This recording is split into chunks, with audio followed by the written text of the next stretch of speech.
ರಾಜ್ಯ ರಾಜಕೀಯದಲ್ಲಿ prosecution fight ಜೋರಾಗಿದೆ. CM Siddaramaiah ಅವರಿಗೆ ಮೂಡಾ ಹಗರಣ ದೊಡ್ಡ ತಲೆನೋವಾಗಿ ಪರಿಣಮಿಸಿದೆ. ಮೂಡಾ ಹಗರಣದಲ್ಲಿ ಸಿಎಂ ವಿರುದ್ಧ ತನಿಖೆಗೆ ಆದೇಶ ಹೊರಬಿದ್ದಿದ್ದು ಸಿದ್ದರಾಮಯ್ಯ ಪರ ಇಡೀ ಕೈಪಡೆಯ ಒಗ್ಗಟ್ಟಾಗಿ ನಿಂತಿದೆ. ನಿನ್ನೆ ಸಿಎಂ ಸಿದ್ದರಾಮಯ್ಯ ಅವರನ್ನ ಭೇಟಿ ಮಾಡಿದ ಮಲ್ಲಿಕಾರ್ಜುನ್ ಖರ್ಗೆ ನಿಮ್ಮ ಜೊತೆ ನಾವಿದ್ದೀವಿ ಅಂತ ಅಭಯ ನೀಡಿದ್ದಾರಂತೆ. ರಾಜ್ಯಪಾಲರ ನಡೆಯ ಬಗ್ಗೆ ಕಾನೂನು ಹೋರಾಟವನ್ನ ಮಾಡಿ ಹೈಕಮಾಂಡ್ ಸಂಪೂರ್ಣ ನಿಮಗೆ ಸಹಕಾರ ನೀಡಲಿದೆ ಅಂತ ಸಾಥ್ ನೀಡಿದ್ದಾರೆ. ಅಲ್ಲದೆ ಬಿಜೆಪಿ ಹಾಗೂ ಜೆಡಿಎಸ್ ಹಗರಣಗಳನ್ನು ಚುರುಕುಗೊಳಿಸಿ ಹಿಂದಿನ ಬಿಜೆಪಿ ಸರ್ಕಾರದ ಹಗರಣದ ತನಿಖೆಯ ವರದಿ ಸಿದ್ಧ ಇದ್ರೆ ಬಿಡುಗಡೆಗೊಳಿಸಿ ಅಂತ ಸಲಹೆಯನ್ನು ನೀಡಿದ್ದಾರಂತೆ. ಮೂಡಾ ಹಗರಣದಲ್ಲಿ ಅಂತಿಮವಾಗಿ ಸಿಎಂ ಸಿದ್ದರಾಮಯ್ಯ ಅವರಿಗೆ ಪ್ರಾಸಿಕ್ಯೂಷನ್ ಸಂಕಷ್ಟ ಎದುರಾಗಿದೆ. ಟಿಜೆ ಅಬ್ರಾಹಂ ಸಲ್ಲಿಸಿದ್ದ ವರದಿಯನ್ನ ಆಧರಿಸಿ ರಾಜ್ಯಪಾಲ ಥಾವರ್ ಚಂದ್ ಗೆಹ್ಲೋಟ್ ಪ್ರಾಸಿಕ್ಯೂಷನ್ಗೆ ಅನುಮತಿಯನ್ನು ನೀಡಿದ್ದಾರೆ. ಸದ್ಯ ರಾಜ್ಯಪಾಲರ ನಡೆಯ ಬಗ್ಗೆ ಕಾಂಗ್ರೆಸ್ ಪಾಳೆಯ ಕೆರಳಿ ಕೆಂಡವಾಗಿದ್ದು ರಾಜ್ಯಪಾಲರ ನಡೆ ಪ್ರಜಾಪ್ರಭುತ್ವಕ್ಕೆ ವಿರುದ್ಧ ಅಂತ ಸಿದ್ದರಾಮಯ್ಯ ಕಿಡಿಕಾರಿದ್ದಾರೆ.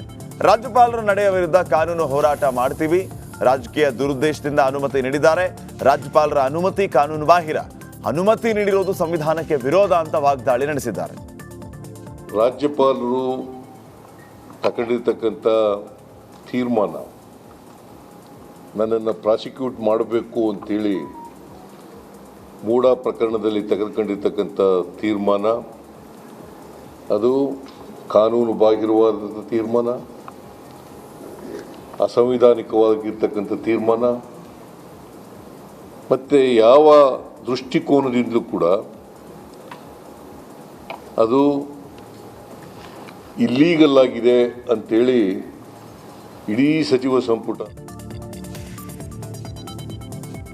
ರಾಜ್ಯಪಾಲರು ಸಿಎಂ ಸಿದ್ದರಾಮಯ್ಯ ಪ್ರಾಸಿಕ್ಯೂಷನ್ಗೆ ಅನುಮತಿಯನ್ನ ಕೊಡ್ತಾ ಇದ್ದಂತೆ ಇಡೀ ಸಂಪುಟ ರಾಜ್ಯಪಾಲರ ನಡೆಯನ್ನ ಖಂಡಿಸಿದೆ.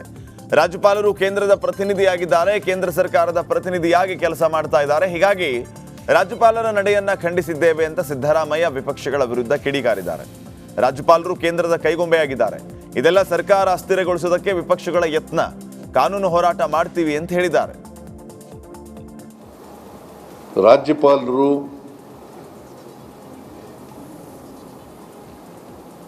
ಅವರು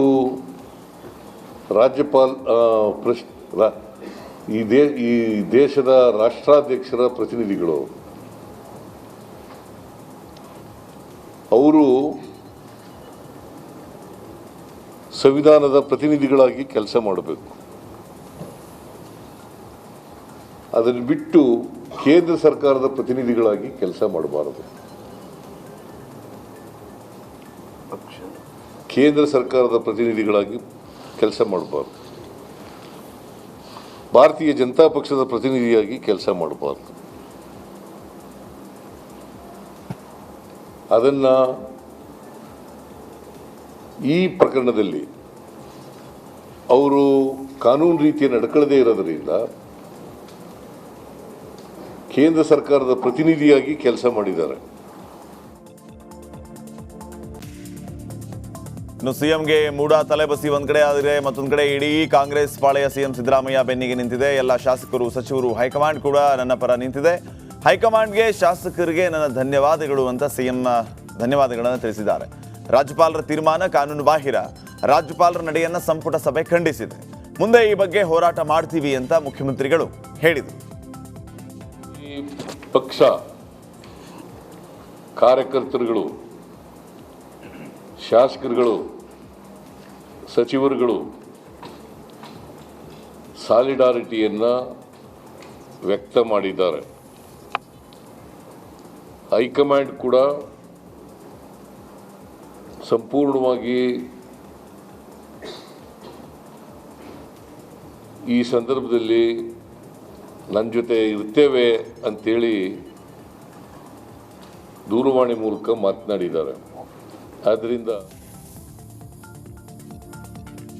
ಸಿಎಂ ಸಿದ್ದರಾಮಯ್ಯ ಅವರಿಗೆ ಡಿಸಿಎಂ ಡಿಕೆ ಶಿವಕುಮಾರ್ ಕೂಡ ಫುಲ್ ಸಪೋರ್ಟ್ ಮಾಡ್ತಾ ಇದ್ದಾರೆ. ಸಿಎಂ ರಾಜೀನಾಮೆ ನೀಡುವ ಪ್ರಶ್ನೆನೇ ಇಲ್ಲ ಅಂತ ಡಿಸಿಎಂ ಡಿಕೆ ಶಿವಕುಮಾರ್ ಸಿಎಂ ಪರ ಬ್ಯಾಟ್ ಬೀಸಿದ್ದಾರೆ. ಗವರ್ನರ್ ನಡೆಯನ್ನ ಒಗ್ಗಟ್ಟಿನಿಂದ ಖಂಡಿಸಿದ್ದೇವೆ, ಪ್ರಾಸಿಕ್ಯೂಷನ್ ಅನುಮತಿಯನ್ನ ಎಲ್ಲರೂ ಖಂಡಿಸಿದ್ದೇವೆ, ಮುಖ್ಯಮಂತ್ರಿಗಳ ಪರ ನಾವಿದ್ದೀವಿ ಅಂತ ಡಿಸಿಎಂ ಡಿಕೆ ಶಿವಕುಮಾರ್ ಅವರು ಹೇಳಿದ್ದಾರೆ. ಗವರ್ನರ್ ಅವರು ಈಗಾಗಲೇ ಮುಖ್ಯಮಂತ್ರಿಗಳ ಪ್ರಾಸಿಕ್ಯೂಷನ್ಗೆ ಅನುಮತಿಯನ್ನು ಕೊಟ್ಟಿದ್ದಾರೆ. ಸೊ ಎಂಟೈರ್ ಕ್ಯಾಬಿನೆಟ್ ಈ ವಿಚಾರವನ್ನು ಮತ್ತೆ ಕಂಡಮ್ ಮಾಡಲಿಕ್ಕೆ ನಾವು ಈಗಾಗಲೇ ತೀರ್ಮಾನವನ್ನ ಮಾಡಿದ್ದೇವೆ. ಯಾಕೆಂದ್ರೆ ಕಾನೂನು ಬಾಹಿರ, ಸಂವಿಧಾನ ವಿರುದ್ಧ, ಪ್ರಜಾಪ್ರಭುತ್ವದ ವಿರುದ್ಧ ಈ ಒಂದು ತೀರ್ಮಾನವನ್ನ ಮಾಡಿದ್ದಾರೆ. ನಾವೆಲ್ಲ ಸೇರಿ ಒಗ್ಗಟ್ಟಿನಿಂದ ಈ ವಿಚಾರದಲ್ಲಿ ಕ್ಯಾಬಿನೆಟ್ ಇದನ್ನ ಕಂಡಮ್ ಮಾಡಿದೆ. ಇವ್ರು ಮಾಡಿದಂತ ತೀರ್ಮಾನ ಸರಿ ಇಲ್ಲ ಅಂತೇಳಿ. ಮುಖ್ಯವಾಗಿ ಒಂದು ಬಹಳ ಪ್ರಮುಖವಾದಂತಹ ಒಂದು ತೀರ್ಮಾನ ಏನಂದ್ರೆ, ಇಡೀ ಕ್ಯಾಬಿನೆಟ್ ಮತ್ತು ಪಕ್ಷ ಎರಡೂ ಸೇರಿ ನಾವೆಲ್ಲ ಒಗ್ಗಟ್ಟಿನಿಂದ ಕರ್ನಾಟಕ ರಾಜ್ಯದ ಮುಖ್ಯಮಂತ್ರಿಗಳ ಪರವಾಗಿ ಇದ್ದೇವೆ.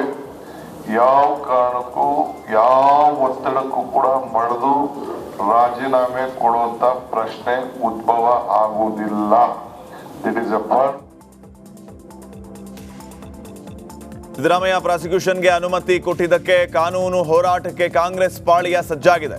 ಸೋಮವಾರ ನಾವು ಕೋರ್ಟ್ಗೆ ಹೋಗ್ತೇವೆ, ಎಲ್ಲ ಜಿಲ್ಲೆಗಳಲ್ಲಿ ಮೌನ ಪ್ರತಿಭಟನೆಯನ್ನ ಮಾಡ್ತೇವೆ, ಬಿಜೆಪಿ ಷಡ್ಯಂತ್ರದ ವಿರುದ್ಧ ಹೋರಾಟವನ್ನ ಮಾಡ್ತೀವಿ ಅಂತ ಡಿಕೆ ಶಿವಕುಮಾರ್ ಕಿಡಿಕಾರಿದ್ದಾರೆ. ರಾಜ್ಯ ಸರ್ಕಾರವನ್ನ ಬೀಳಿಸುವುದಕ್ಕೆ ಕೇಂದ್ರ ಸರ್ಕಾರ ಹುನ್ನಾರ ನಡೆಸ್ತಾ ಇದೆ.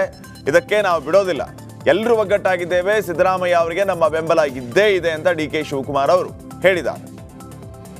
ಅಲ್ಲ, ನಮ್ಮ AICC ಅಧ್ಯಕ್ಷರು, ನಮ್ಮ ಹೈಕಮಾಂಡು ಅವ್ರಿಗೆ ಈ ರಾಜ್ಯದಲ್ಲಿ ಯಾವ ರೀತಿ ಅಧಿಕಾರ ದುರುಪಯೋಗ ಆಗ್ತಾ ಇದೆ ಅನ್ನೋದನ್ನು ಅವ್ರಿಗೆ ಬ್ರೀಫ್ ಮಾಡಿದ್ವಿ. ಏನೇನು ನಡೀತಾ ಇದೆ, ಬೇರೆಯವ್ರಿಗೆ ಯಾವ ರೀತಿ ರಾಜಕೀಯವಾಗಿ ಏನೇನು ಪ್ರಯತ್ನ ಮಾಡ್ತಾ ಇದ್ದಾರೆ, ಈ ಸರ್ಕಾರನ ಅಸ್ಥಿರಗೊಳಿಸಿ. ಸಿದ್ದರಾಮಯ್ಯ ಪ್ರಾಸಿಕ್ಯೂಷನ್ಗೆ ರಾಜ್ಯಪಾಲರು ಅನುಮತಿಯನ್ನ ಕೊಡ್ತಾ ಇದ್ದಂತೆ ಕಾಂಗ್ರೆಸ್ ಪಾಳಯದಲ್ಲಿ ಅಲ್ಲೋಲ ಕಲ್ಲೋಲವೇ ಸೃಷ್ಟಿಯಾಗಿದೆ. ಬೆಳಗಾವಿಯಿಂದ ಬೆಂಗಳೂರಿನತ್ತ ಉಭಯ ನಾಯಕರು ಪ್ರಯಾಣವನ್ನ ಬೆಳೆಸಿದ್ದಾರೆ. ಬೆಳಗಾವಿಯ ಸಾಂಬ್ರಾ ಏರ್ಪೋರ್ಟ್ನಿಂದ ಸಿಎಂ ಆಪ್ತರಾಗಿರುವ ಇಬ್ಬರು ಸಚಿವರು ಬೆಂಗಳೂರಿನತ್ತ ದೌಡಾಯಿಸಿದ್ದಾರೆ. ಒಂದೇ ವಿಮಾನದಲ್ಲಿ ಲೋಕೋಪಯೋಗಿ ಸಚಿವ ಸತೀಶ್ ಜಾರಕಿಹೊಳಿ ಹಾಗೂ ಮಹಿಳಾ ಮತ್ತು ಮಕ್ಕಳ ಕಲ್ಯಾಣ ಇಲಾಖೆ ಸಚಿವೆ ಲಕ್ಷ್ಮೀ ಹೆಬ್ಬಾಳ್ಕರ್ ಬೆಂಗಳೂರಿಗೆ ಆಗಮಿಸಿದರು.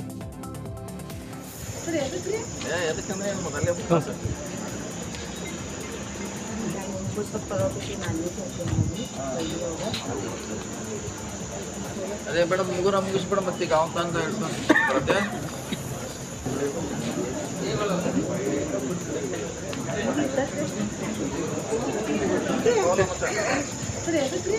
ಎದಕ್ಕಂದ್ರೆ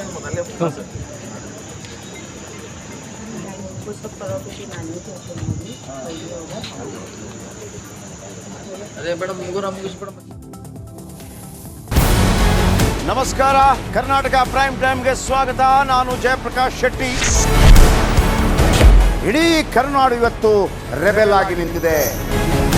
ಈ ಹಗರಣಗಳನ್ನು ಸದನದಲ್ಲಿ ಪ್ರಸ್ತಾಪ ಮಾಡಲು ಕೂಡ ಕಾಂಗ್ರೆಸ್ ಹಿಂದೇಟು ಹಾಕಿದ್ದೇಕೆ? ನಿಮ್ಗೆ ಸಂಬಳ ಅದಕ್ಕೆ, ನಿಮಗೆ ವಾಹನ ಅದಕ್ಕೆ, ನಿಮಗೆ ವೆಪನ್ ಅದಕ್ಕೆ, ನೀವು ಅದನ್ನು ಸೆರೆ ಹಿಡಿಬೇಕಾಗಿದೆ. ನೀವು ವಿದ್ಯುತ್ ಬರ ಇದೆ ಅಂತ ಹೇಳ್ತಾ ಇದ್ದೀರಿ, ಎಲ್ಲಿ ಬರ ಇದೆ ನೀವು ಹೇಳಬೇಕು. ಪಾಕಿಸ್ತಾನ್ ಆಕ್ಯುಪೈಡ್ ಕಾಶ್ಮೀರ್ ಅದು ಎಂದೆಂದಿಗೂ ನಮ್ಮದು.